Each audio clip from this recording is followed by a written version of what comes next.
தமிழ் வலைகளுக்கு அனைத்து உறவுகளையும் அன்போடு வரவேற்கிறோம். இந்த சேனலை சப்ஸ்கிரைப் பண்ணாத உறவுகள் சப்ஸ்கிரைப் பண்ணுங்க, லைக் பண்ணுங்க, கமெண்ட் பண்ணுங்க, ஷேர் பண்ணுங்க. காணொலியை ஸ்கிப் பண்ணாம முழுமையா பாருங்க. இன்றைக்கு நம்ம எது குறித்து பேச இருக்கோம் அப்படின்னா, தெலுங்கானாவில் நடைபெற்ற கம்மா குளோபல் ஃபெடரேஷன் அப்படிங்கிற சாதிய அமைப்பு நடத்திய அந்த கூட்டத்துல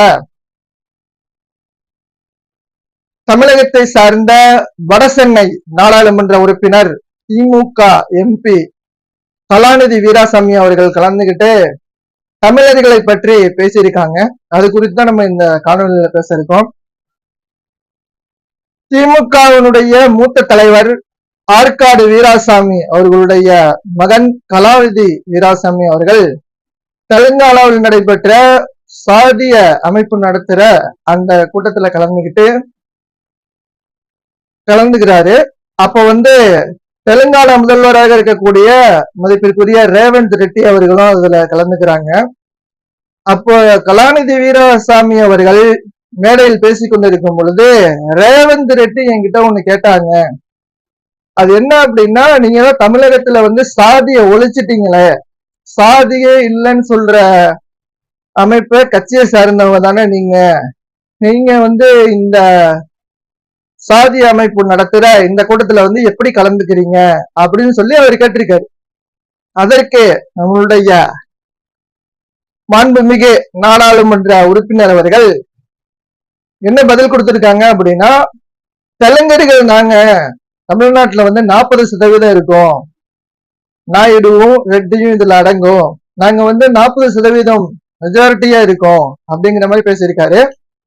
அது மட்டும் இல்லாமல் தமிழர்களையே நாங்க தான் படிக்க வச்சோம்.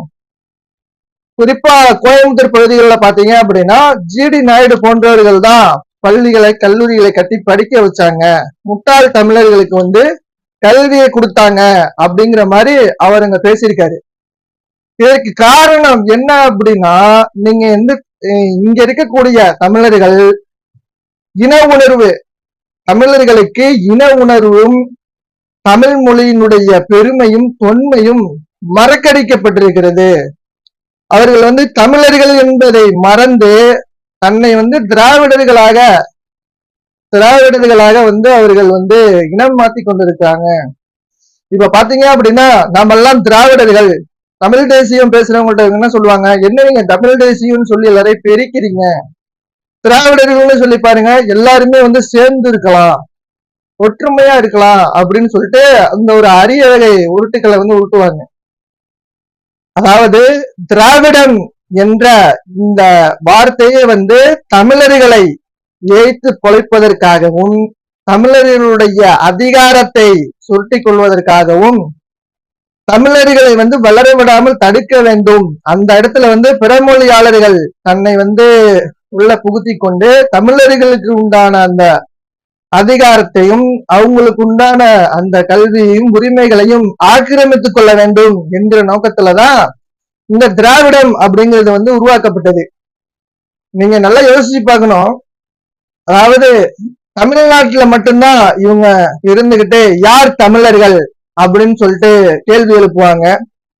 நம்ம தமிழர்கள் அப்படின்னு சொன்னோம் அப்படின்னாக்கா, நீங்க எந்த லேப்ல போய் செக் பண்ணீங்க நீங்க தமிழர்கள் அப்படின்னு சொல்லிட்டு நகைப்போட கேட்கிறது. இதே மற்ற மாநிலங்கள்ல போய் கேட்டீங்கன்னு வைங்களேன், மற்ற மாநிலங்கள்ல போய் நீங்க கேட்கறது இல்ல, அவர்களுடைய இனத்தையும் மொழியையும் குறைத்து மதிப்பிட்டீங்கன்னா கூட நீங்க அங்க இருக்க முடியாது. மற்ற மாநிலங்கள்ல பாத்தீங்க அப்படின்னா தேர்தலில் வெற்றி பெற்றால் கூட அங்க பதவி ஏற்க முடியாத சூழ்நிலை தான் தமிழர்களுக்கு இருக்கு. இவர்கள் கேட்கிறாங்க இல்லையா, எந்த லேப்ல போயிட்டு தமிழர்கள் நீங்க டெஸ்ட் பண்ணீங்க அப்படின்னு சொல்லிட்டு கேட்கிறாங்க இல்லையா, அவர்களிடத்துலதான் நம்மளும் ஒரு கேள்வி வைக்கிறோம். தெலுங்கர்கள் அப்படின்னு சொல்லிட்டு எந்த லேப்ல போயிட்டு நீங்க செக் பண்ணீங்க? நாங்க தமிழர்கள் அப்படின்னு சொல்லும் பொழுது மீடியாக்கள் கொக்கரித்தவர்கள் இப்ப தெலுங்கர்கள் அப்படின்னு சொல்லிட்டு தெலுங்கு இனத்தை பத்தி பேசுறாங்க, அவர்களுடைய அந்த சாதிய பற்றி பேசுறாங்க. இதை எத்தனை பேர் கண்டிச்சிருக்கீங்க? ஏன் தெலுங்கானால போய் பேச வேண்டிய அவசியம் என்ன? கலாநிதி வீராசாமி அவர்கள் அந்த ரேவந்த் ரெட்டி அவர்கள் கேட்ட கேள்விக்கு வேற ஏதாவது ஒரு பதில் சொல்லிருக்கலாம். ஆனா இப்படி ஒரு பதில் சொன்னதனுடைய நோக்கம் என்ன அப்படின்னா, அவர்கள் தமிழர்களை குறைத்து மதிப்பிடுறாரு, தன்னுடைய சாதிதான் உயர்ந்தது, தன்னுடைய இனம்தான் உயர்ந்தது என்று அவர் இனவெறி பேசுகிறார்.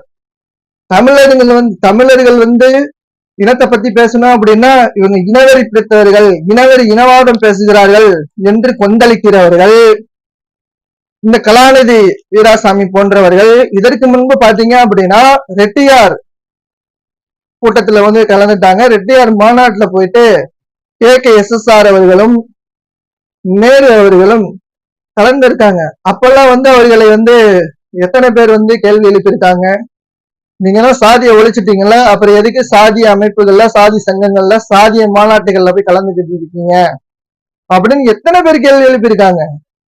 அதாவது திராவிடம் சாதியை ஒழித்ததா அப்படின்னு கேட்டீங்கன்னா, திராவிடம் நிச்சயமாக சாதியை ஒழிக்கவில்லை, மாறாக சாதியை வளர்த்திருக்கிறது, சாதிய மோதல்களை வளர்த்திருக்கிறது, சாதியை சொல்லி தமிழர்களை பிரித்திருக்கிறது.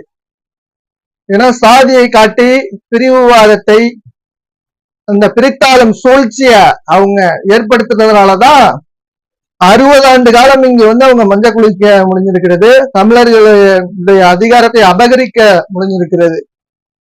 இன்னைக்கு பாத்தீங்க அப்படின்னா அந்த தெலுங்கர்கள் என்று பேசக்கூடியவர்கள் பாத்தீங்க அப்படின்னா சட்டமன்றத்துல 35 சட்டமன்ற உறுப்பினர்கள் இருக்காங்க, நாடாளுமன்றத்துல 5 நாடாளுமன்ற உறுப்பினர்கள் இருக்காங்க, அமைச்சர்களா 9 பேர் இருக்காங்க. இப்ப புரியுதா உங்களுக்கு? சாதிவாரி கணக்கெடுப்பு ஏன் இவங்க எடுக்க மாட்டாங்க அப்படின்னு சொல்லிட்டு, சாதிவாரி கணக்கெடுப்பு எடுத்தாங்க அப்படின்னா இவர்களுடைய சதவீதம் என்ன அப்படிங்கிறது தெரிஞ்சிடும். அப்புறம் இவர்களுக்கு எத்தனை சதவீதம் பொறுப்பு வரும் அப்படிங்கிறது தெரிஞ்சிடும். மற்றவர்களுடைய அந்த உரிமைகளை, இடஒதுக்கீடுகளை ஆக்கிரமிச்சிருக்காங்க இல்லையா, இதெல்லாம் வெளிப்பட்டு விடும். இதற்காக தான் இவங்க சாதிவாரி கணக்கெடுப்பு எடுக்காம கடத்திக்கிட்டே இருக்காங்க. தமிழ்நாட்டில் திராவிடம் சாதியை ஒழித்ததா அப்படின்னு பாத்தீங்க அப்படின்னா அது ஒரு காலமும் சாதியை ஒழிக்கவில்லை, சாதியை வளர்த்து கொண்டிருக்கிறது, சாதிய ஏற்றத்தாழ்வுகளை நாளுக்கு நாள் வளர்த்து கொண்டிருக்கிறது. தமிழர்களை சாதிய சொல்லி பிரிச்சு வச்சிருக்கு, பிரித்திருக்கு, சிதைத்திருக்கு. அதாவது இங்க பாத்தீங்க அப்படின்னா திராவிடர்கள் அப்படின்னு சொல்லிட்டு தமிழ் மொழியும் தமிழ் இன உணர்வும் மழுங்கெடுக்கப்பட்டிருக்கிறது. அதை பத்தி சிந்திக்க விடாமல் தடுக்கிறாங்க. அதாவது அதை பத்தி அவன் சிந்திக்கணும் அப்படின்னா அவன் தெளிவா இருந்தாதான் ஒருவன் அதை பத்தி சிந்திக்க முடியும். இவர்கள் போதையை கொடுத்து எடுத்து வச்சிருக்காங்க. இப்ப இவங்க திராவிடன் திராவிடன் சொல்லிட்டு முட்டு கொடுக்கறதுக்கு காரணம் என்ன? நைட்டான ஒரு குவார்டர் கிடைச்சிரும், ஓட்டு கேட்டு போகும்போது அங்கேயும் குவார்டர் கிடைக்கும். அவனுடைய நோக்கம் இப்ப குவார்டர் கோழி பிரியாணி அப்படிங்கிற அளவுக்கு அடிமையாக்கி வச்சுட்டாங்க இந்த குடிக்கு.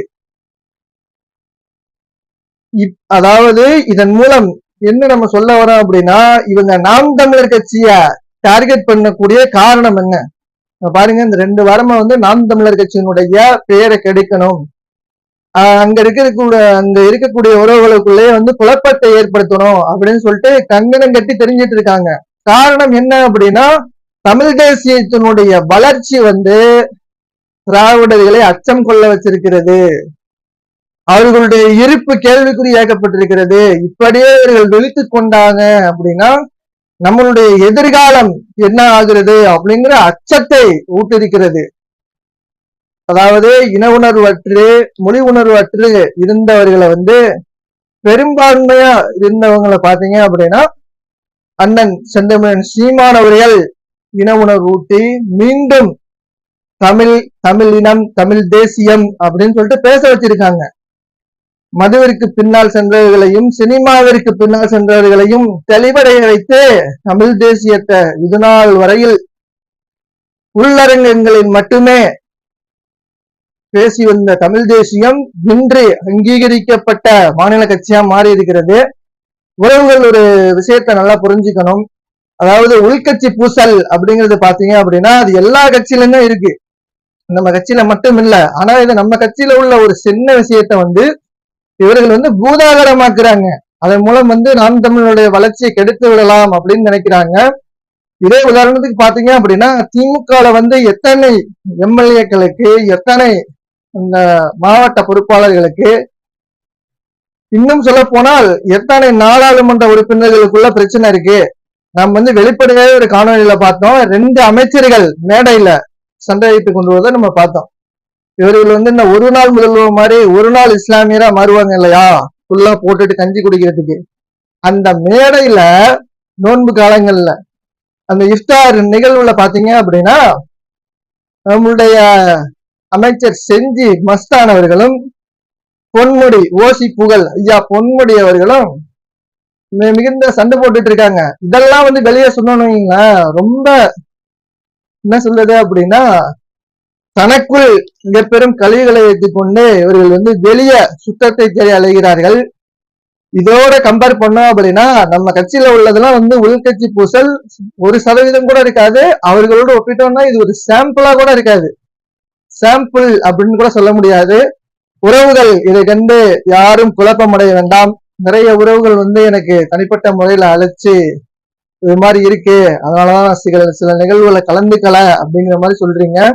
அப்படிப்பட்ட குழப்பத்திற்கு இவர்களுடைய சதி சூழ்ச்சிக்கு நாம் எப்பவுமே இடம் கொடுத்து விடக்கூடாது. ஏன் அப்படின்னு பாத்தீங்கன்னா தமிழ் தேசியத்தினுடைய எழுச்சி உச்சகட்டத்தை அடைந்திருக்கிறது. இது வரலாற்றிலே முதல்முறையா இப்படி ஒரு எழுச்சி வந்திருக்கிறது. இதை நாம் விட்டுவிட்டால் மீண்டும் இப்படி ஒரு வாய்ப்பு நம்மளுக்கு கிடைக்காது என்பதை திராவிடர்கள் நம்மளுடைய அந்த தமிழ் தேசிய எழுச்சியினுடைய அவசியத்தை அவங்க உணர்ந்ததுனாலதான் நம்மளுக்குள்ள வந்து கலகம் ஊட்டுறாங்க. அவர்களை விட அதிகமா நம்ம தான் இதை உணரணும், உணர்ந்து ஒற்றுமையோடு பயணிக்கணும். மீண்டும் சந்திப்போம் உறவுகளை வேறொரு காணொலியில். அதுவரை உங்களிடமிருந்து விடைபெறுவது அபு.